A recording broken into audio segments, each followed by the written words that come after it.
Hai. Hari ini aku lagi bareng salah satu guru yang ada di Belanda. Belum guru. Temen aku dari kita di Indonesia, terus kita mau ke Jerman. Tapi gagal. Nggak gagal dulu. Belum ya, akhirnya Merintis. rezekinya aku ke Malaysia dulu. Iya, jadi aku cuma kita mau sharing aja deh. Kayak denger cerita pengalaman deh, ini gimana bisa sampai di Belanda. Karena cerita dia panjang banget, itu harus muter-muter dulu dari Malaysia pindah ke Indo, dari Indo pindah ke Malaysia, pindah ke Swiss, pindah ke Belanda. Jadi tuh karena aku S1-nya di Malaysia kan. Nah, S1-nya di Malaysia cuma 3 tahun. Setelah itu aku dapat program kerelawan volunteer under UNICEF. Oh, berarti UNICEF. itu bisa siapa aja yang Aku daftar? dapat rekomendasi dari kampus. Oh, iya. Emang ada programnya, terus apa kamu nyari sendiri dulu programnya, apa emang ada dari kampus? Dari dosen direkomendasikan. Kebetulan aku dekat sama dosen. Tolong ya, kalian harus jadi parasit. Enggak parasit sih, maksudnya link kan. Iya, bener, nggak bisa connect sama Terus dosen. dikasih link, coba-coba daftar, lolos, dapat funding, berangkat. Nah, berarti itu semua yang ke sana itu volunteernya itu full funded atau ada yang Full funding. mantap. Aku yang dibayar. Iya, karena mungkin kalau teman-teman yang lain itu udah bisa, saya udah tahu kalau sama yang Jerman ini tuh yang kayak di luar Jerman gitu loh. Kita harus sedikit Sebenarnya mengendali. kita tahu kan kalau UNICEF kan under apa? UN, United Nation. Nah, dia tuh emang di semua negara tuh ada. Nah, kebetulan Malaysia itu emang salah satu negara yang care sama isu dengan anak-anak. Karena dia punya anak-anak Rohingya. Tahu kan Rohingya? Iya, tahu. Nah, banyak. Nah, kayak kerjasama gitu kan. Yaitu banyak sekali program-program yang berhubungan dengan itu. Dan Swiss adalah salah satu pusat yang untuk kayak perlindungan. Iya, perlindungan. Memang ya banyak lah di sana gitu. Kemanusiaannya gitu. Jadinya pilihlah ke Swiss. Dulu kan negara apa ya, penawarannya emang cuma negara Swiss aja, apa ada beberapa negara lain? Sebenarnya dia tergantung dari negara, karena UNICEF kan punya semua negara kan. Nah, setiap negara tuh pastinya ada lowongan. Dan pada saat itu di Swiss juga ada krisis pengungsi, dan mereka juga perlu orang-orang yang kayak pedagogik yang di bidang pendidikan. Kenapa pendidik gak masuk ya? Kenapa mereka ngambilnya orang Indonesia deh, kenapa? Bukan orang Indo sih, orang luar ya. Luar ya, benar. Orang luar karena mereka bisa memberi gaji yang lebih rendah. Ya, lebih rendah, nggak terlalu daripada mereka nge-offer orang full time. Karena tinggal di Swiss itu mahal banget. Tapi ini sebenarnya simbiosis mutualisme sih buat kita, ya nggak sih, kalau yang mau pengen tinggal di mana ya, di negara lain tapi ada kegiatan juga gitu. Benar. Terus habis itu gimana ya, habis volunteer di Jerman, prosesnya tuh berkas-berkasnya gitu. Berkas tuh dosen aku yang nolong kayak. Jadi sebenarnya diurusin semua sama dosen? Nggak diurusin sih, kayak dosen lo tuh bakalan tahu kualitas lo.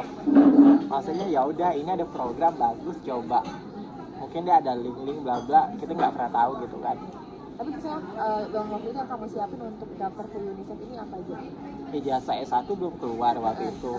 Cuma surat keterangan lulus dari kampus, terus rekomendasi dari dari dosen, medical check up. Syarat untuk visa kan general kan, ya udah itu. Udah dapat offer baru apply visa, dapat. Terus ada kontrak udah? Iya, kontrak 6 bulan. Itu di mana tuh? Waktu itu di Swissnya di mana? 2 bulan di Basel, 2 bulan di Zurich, 2 bulan di Sultan.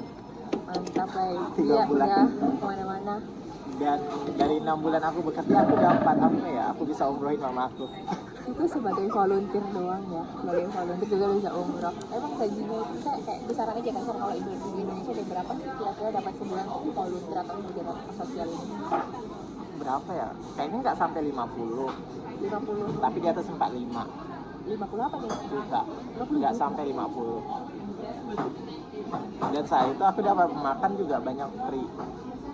Ini volunteer dia bisa sampai di bawah itu taruh kisaran 40 juta karena dia namanya under 450 kan. Bayangin di Jerman ada juga namanya Vokal Indonesia sama BLD itu cuma sekitar iya kan rendah banget kamu kan. Iya 500 euro, dia 50 juta. Dan kamu tuh kerjanya lebih berat coy. Dan aku tuh kerjanya kayak santai-santai karena emang mungkin dari UN kan, United Nation. Iya, mungkin karena beda lembaga. Dan Swiss juga negara mahal dan di mana kesehariannya aku banyak dapat makan free.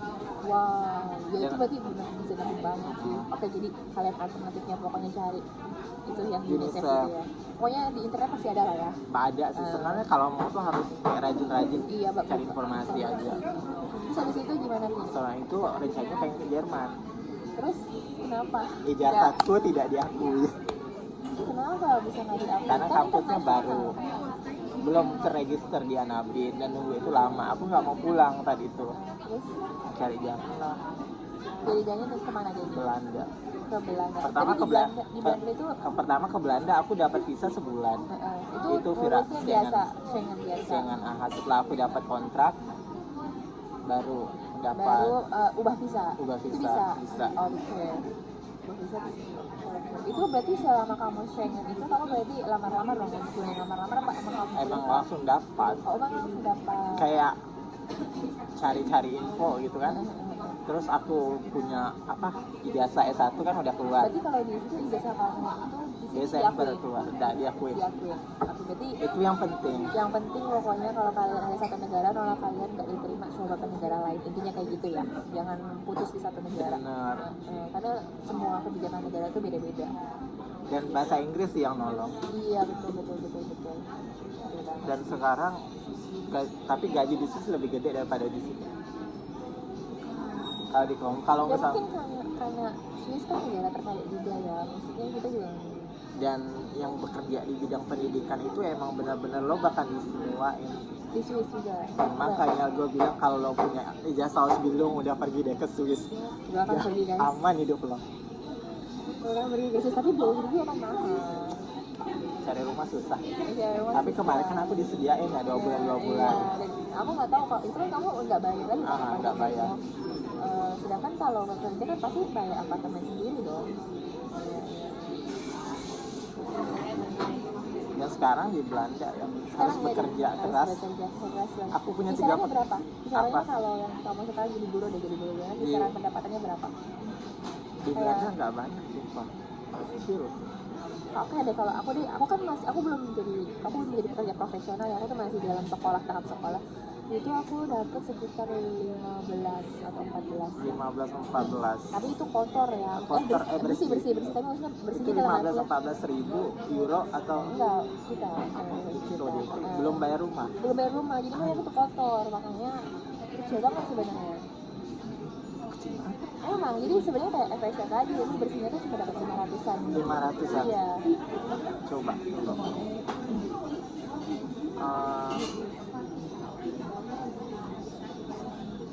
Berapa ya? Kayak dalam 1.005 euro? Iya. Itu udah bersih? 1.005, belum pajak. Tapi maksudnya kamu rumah? deh. Iya, kamu rumah udah termasuk semua. Kamu bisa rumah nggak bayar lagi kan? Nggak, asuransi udah jadi udah enggak. Ya, itu berarti enak lah segitu lah gede. Maksudnya itu kayak cuma pajak paling berapa persen? 25 kali 17. Itu lah 1.003 kali 17. Itu segede sih kata aku, itu segede 22. Ya itu kayak kalau di Jerman itu tuh kayak orang yang udah namatin 1 tahun sekolah gitu, kayak asisten lah. Nah, anak orang-orang yang cuma sampai asisten itu dapetnya segitu kayak gitu. Tapi itu udah gede sih menurut aku. Tapi dengan living cost di Amsterdam. Iya, itu balik lagi di karena aku tinggalnya di Amsterdam dan aku ngerasa kayak, dan aku suka makan, nongkrong, jajan, not enough, nggak cukup gitu. Cuma ya karena aku tahu gimana manage hidup aku, jadi aku kerja part-time di restoran kayak 2 kali seminggu di restoran Indo, dan aku bisa take away makanan bawa balik simpan di kulkas. Hemat dan pinter-pinter cari peluang kerja aja kan. Iya benar. Jangan pernah menyerah. Dan di restoran Indo itu aku kayak 2 hari ya seminggu kerja. Sebulan tuh aku bisa dapat 600 euro. Wow, hampir 2.000 berarti sih. Terus bulan depan mau nambah lagi part-time di Starbucks. Itu berapa seminggu berapa maksimal? 16 jam. 16 jam. Tapi itu udah gede banget sih 16 jam dengan maksudnya di sekolah 4 jam. Iya, itu gede banget. Dan dia cuma kerja 4 jam. Bayangin 4 jam dia punya penghasilan 16 jam. 20. Jadi seminggu 16 jam sama. Wow. Terus kalau nggak ada juga masalah dokumen itu hampir sama nggak sih kalau buat lamar jadi guru. Iya, itu ribetnya. Nah, coba deh, dokumen apa aja yang dibutuhin coba. Yang pertama keterangan kamu mampu berkomunikasi dengan bahasa Inggris, itu level B2 dan versi itu 1. itu harusnya apa? Ada tes TOEFL atau IELTS minimal skornya berapa? 7,5. Oke. Tapi waktu aku kuliah, karena aku pakai bahasa Inggris. Nah, aku itu yang membantu aku. Dan aku nggak ngetes lagi IELTS. Oke, IELTS pokoknya harus punya IELTS 7 lah minimal skor. Standar Eropa kan. Terus aku kirim dokumen ijazah, terus sama referensi dari Swiss. Ya, referensi surat yang kamu volunteer itu. Terus aku nunggu lagi, dia suruh minta keterangan dari kampus aku, konfirmasi bahwa aku tuh benar bahwa kamu adalah mahasiswa lulusan dari kampus itu. Dan akhirnya kampus kirim email balas ke mereka, akhirnya aku dapat ini kontrak gitu ya, teaching permit. Nah ini jadi istilahnya pengakuan apa penyetaraan gitu ya, diakuin atau apa nih? Ini kayak apa ya, teaching permit ini kayak izin mengajar di Belanda. Izin mengajar. Kalau di Indonesia juga ada izin mengajar kan, namanya akte apa gitu, aku lupa deh pokoknya. Enggak, kalau di Indonesia tuh sekarang tuh ada programnya PPG. Iya kayaknya pokoknya hampir mirip. Pendidikan profesi. Gitu nah, ya. Karena sebelumnya gue udah mengajar juga sih kalau di Indonesia. Nah, di sini tuh aku diizinkan mengajar dari umur 7 sampai 12. Jadi sebenarnya nggak ribet sih menurut aku untuk kerja di Belanda. Menurut aku nggak seribet di Jerman ya. Nah, aku bisa ngajar spesialis education. Nah, ini yang paling penting kalau mau ngajar di sekolah. Dan kamu juga diminta surat bebas kriminal dari polisi. Itu kan semua juga perlu kayaknya di Jerman pun diminta, di Indonesia pun diminta, dan itu normal sih menurut aku. Dan awalnya tuh aku juga takut ya, maksudnya. Emang ada apa nih? Emang ada apa? Bukan, maksudnya kalau misalnya gue nggak diterima gitu kan, masa gue mau lanjut S2 sih? Gue nggak mau saat itu, emang sih nggak ada pilihan, gue nggak mau balik ke Indo kan, atau balik ke Malaysia lagi kuliah S2 di kampus yang sama.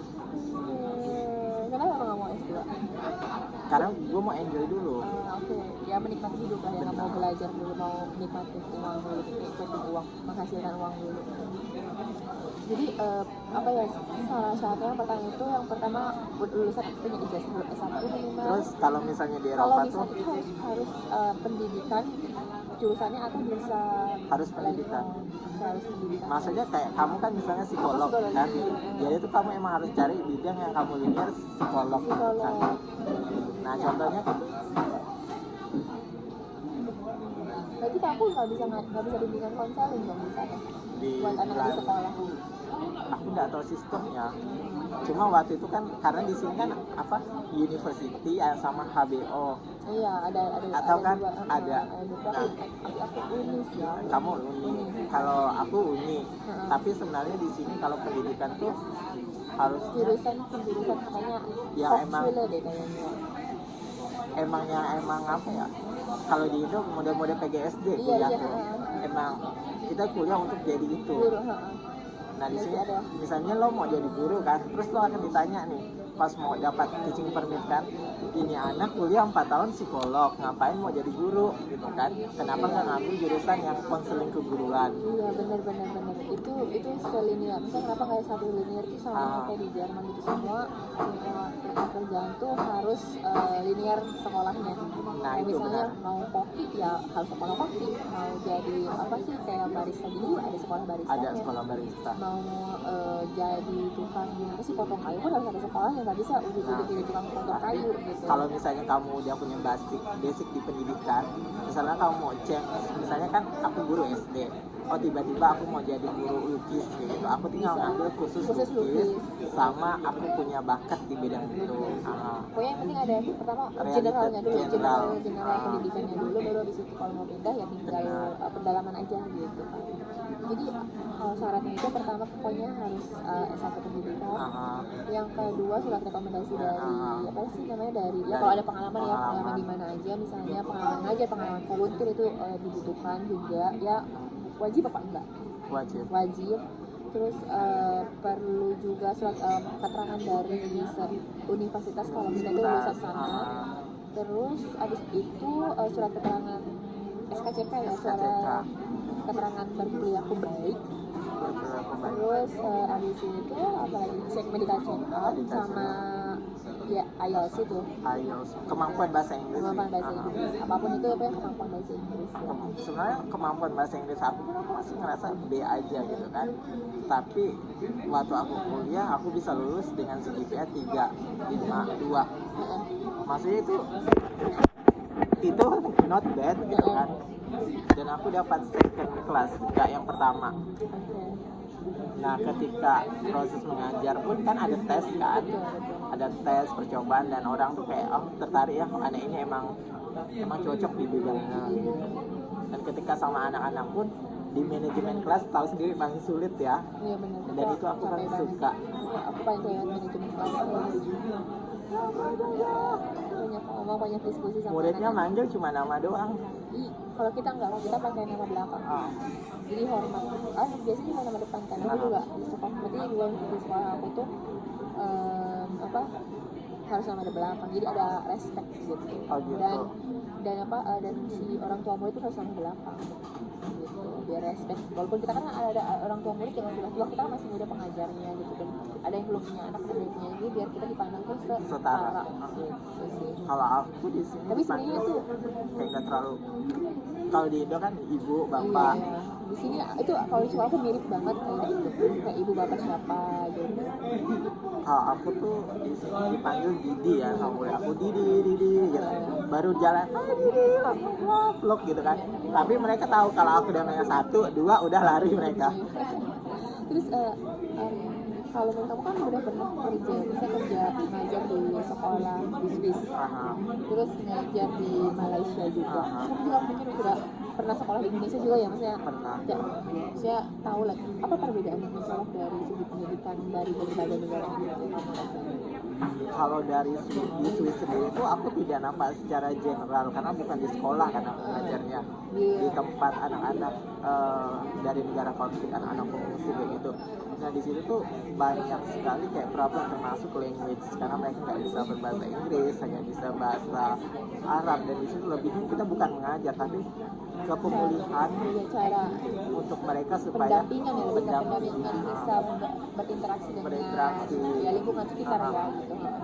Kayak menyembuhkan trauma juga bukan menyembuhkan trauma, tapi kita menjadi fasilitator yang istilahnya atau integrasi lah, biar mereka bisa berintegrasi di lingkungan sekitar. Kalau yang di Malaysia gimana? Kalau di Malaysia itu sistemnya, atau kamu gimana ngajarnya sih waktu kan mungkin setiap sekolah juga punya kebijakan beda-beda kalau ya. Di Malaysia tuh mirip-mirip dengan di Indo ya, kayak 11-12, cuma mereka lebih terstruktur. Kayak makanan tuh kantin tuh ada, tapi sekolah menyediakan makanan yang bergizi, sama kayak program yang ada di Indo sekarang tuh. Nah tapi mereka udah jalan dari zaman dulu banget. Tapi semua merata gitu ya? Merata, dan makanannya tuh bergizi, dan kita sebagai tenaga pendidik tuh dikasih makan subsidi dari sekolah. Jadi itu makan itu sih ini banget, bagus banget ya. Jadi makan siang tuh, jadi maksudnya kesejahteraan gue udah satu tingkat di atas. benar. Dan makan siang pun di sekolah ya udah lo tinggal ke kantin dan ada meja untuk guru-guru, ya udah makan gitu. Tapi sedikit toksik sih lingkungan kerjanya di Malaysia. Mungkin karena emang sifatnya seperti itu, dan mereka tuh nggak mau lo lebih maju daripada mereka, apalagi kalau lo tuh foreigner. Kalau sekarang Di Belanda, kalau di Belanda nih aku ngerasa lingkungan kerjanya yang paling support kayak gitu. Kayak aku nggak bisa bahasa Belanda, tapi aku diberi kesempatan 3 tahun untuk bisa belajar bahasa Belanda, nanti baru aku dikasih full time. Jadi ini masa percobaannya kan 3 tahun? Bukan masa percobaan sih, kayak masa magang apa nih? Kayak sejenisnya gitu. Jadi karena kan cuma 4 jam aku dapatnya. Habis itu baru kalau misalnya udah harus dapat sertifikat bahasa Belanda dulu baru diakui jadi bisa profesi, atau hanya ngikutin kelas selama 3 tahun bahasa Belanda udah dapat sertifikat khusus. Itu harus level berapa? B2. Berarti kan kayak sama kayak Jerman juga, B2. B2 juga. Sebenarnya kalau di Belanda, kalau aku mau ngajar pure jadi guru di international school bisa. Cuma karena aku tuh minatnya kayak, karena goalnya aku pengen stay di sini, dapat paspor di sini, aku emang pengen berkarir kayak ya udah, gue mau sekolah pemerintah nih.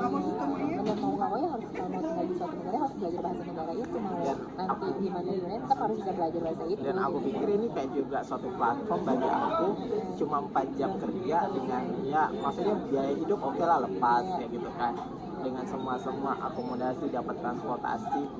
Di sini kesempatan yang nggak boleh dilewatin ya, karena kamu di situ juga ya gratis. Iya benar. Tapi prosesnya juga nggak mudah sih.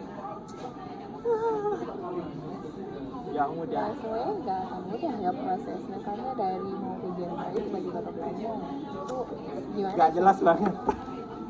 Karena tuh gini ya, apa kadang lo mau A, tapi Tuhan tuh ngasih lo tuh B, ngasih lo tuh D, di mana lo harus ngelewatin kegagalan di A, kegagalan di B, kegagalan di C, sampailah di D baru kamu bisa. Dan di D pun belum tentu pekerjaannya kamu suka, orang-orangnya suka sama kamu, atau negaranya cocok nggak sama kamu.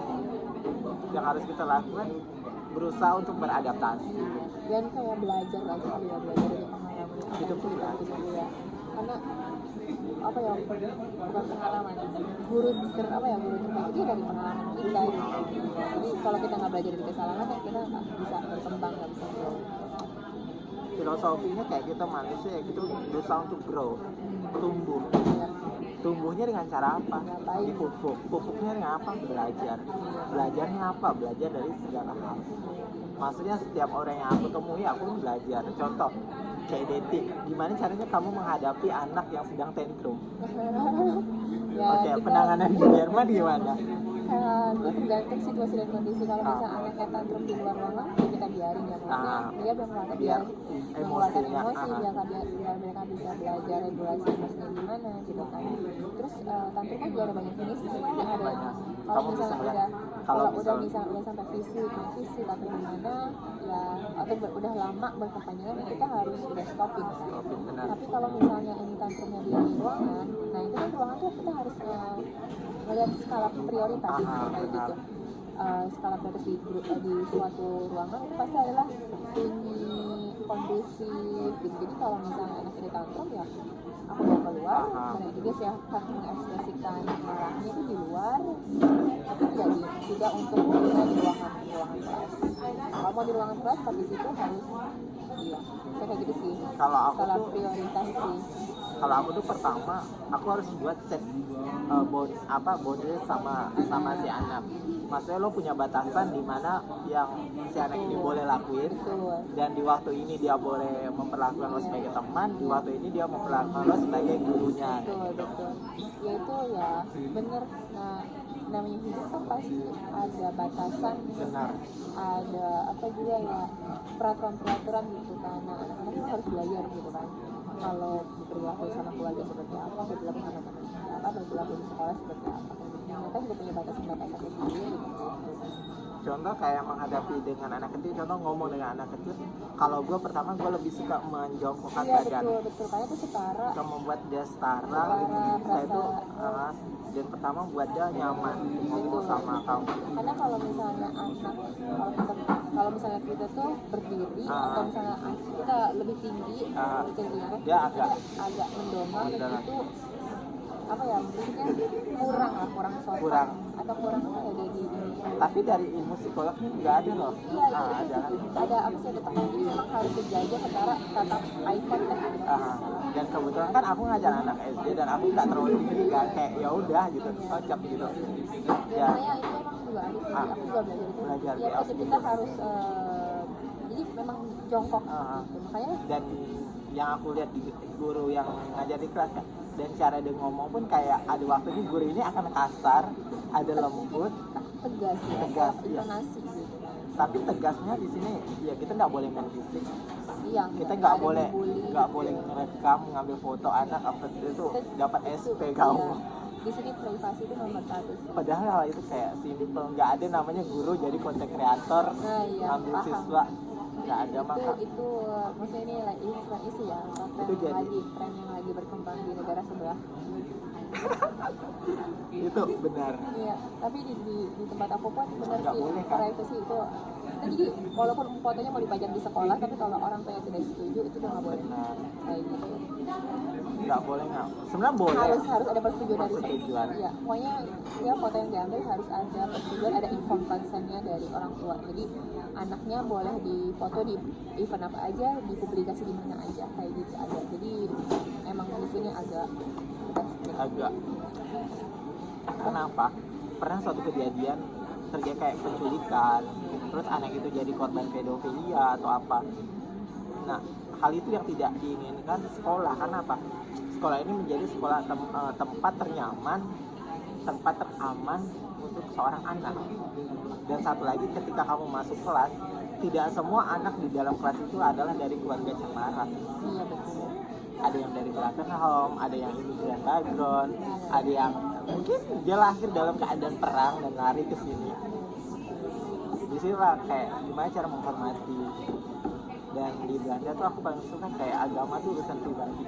Iya, itu hampir sih kayaknya di Eropa kayaknya hampir sama sih gitu. Bahkan kita kayaknya nggak boleh, kayaknya bukan nggak boleh ya, Tapi agak jilbab nggak ada masalah kayak kamu. aku di sekolah Katolik kebetulan. Sekolah Katolik benar-benar yang agama memegang tradisi Katolik sangat kuat gitu. Tapi welcome sih. Kalau aku kita belajar diversitas, multikultural, kita belajar toleransi dan lain-lain. Kalau aku ya emang di sekolah pemerintah, sekolah kayak sekolah negeri lah istilah katanya. Tapi sekolah negeri di sini beda jauh sama sekolah negeri sebelah ya. Ya maksudnya benar-benar ini benar sekolah ya, emang sekolah kayak gini. Ya bahkan kayak misalnya dari pakaian, warna rambut, kulit rambut, jenis rambut, kalau ada anak-anak yang kayak misalnya kamu berbeda dari aku gitu kan, kayak rambutnya keriting, kenapa beda gitu, emang kalau beda kenapa, itu juga anak-anak udah diajarin belajar untuk menghormati, no judge. Iya gitu. So ini lebih kayak belajar untuk gimana kamu respect sama perbedaan yang ada, menerima dan berusaha untuk mencintai. Itu kayak kita selalu bilangnya itu kayak pelangi aja kalau beda-beda kan bagus, coba kalau satu warna bagus enggak, jadi kita selalu bilang gitu sih kan. Gitu. Kalau misalnya kamu beda sama aku, kalau beda kenapa orang pelangi aja warnanya beda-beda malah makin bagus gitu. Kalau kayak misalnya ada anak yang bilang kamu jelek itu seperti apa, jadi kita mendefinisikan itu udah nggak bisa sih, itu beneran konsisten banget jelek. Tapi so far anak muridku tuh gini kayak body shaming, kayak body shaming, kayak misalnya karena kebanyakan orang yang mau kulit putih, ada yang kulit hitam namanya, karena itu udah dari kita kan itu hitam, itu mulai jatuh bully ya kan, bully. Makanya sebenarnya kenapa kalau hitam kita selalu ini kita jelasin kenapa dia bisa punya kulit hitam dan lain-lain. Jadi kulit hitam itu bukan sesuatu yang perlu dibeda-bedakan gitu. Jadi belajar tentang diversitas itu kelas ya. Pasti banyak gambar di sekolah kamu, banyak lebih kayak itu tuh konsepnya Montessori. Montessori lebih kayak megang ada sensori enggak, jadi kalau Montessori itu ada lima bagian gitu ya. Nanti ada bagian matematika, ada bagian bahasa, kita ada semuanya gitu. Ada buat sensor, ada buat misal apalagi ya, ada 5 pokoknya kayak gitu sih. Montessori itu yang sekarang yang paling bagus yang di dunia pendidikan. Itu lagi happeningnya lagi sekarang. Sebenarnya antara bagus nggak bagus, semua konsep pendidikan itu ada penulisan, ada plus minusnya gitu. Anaknya udah tergantung si anak gimana nya.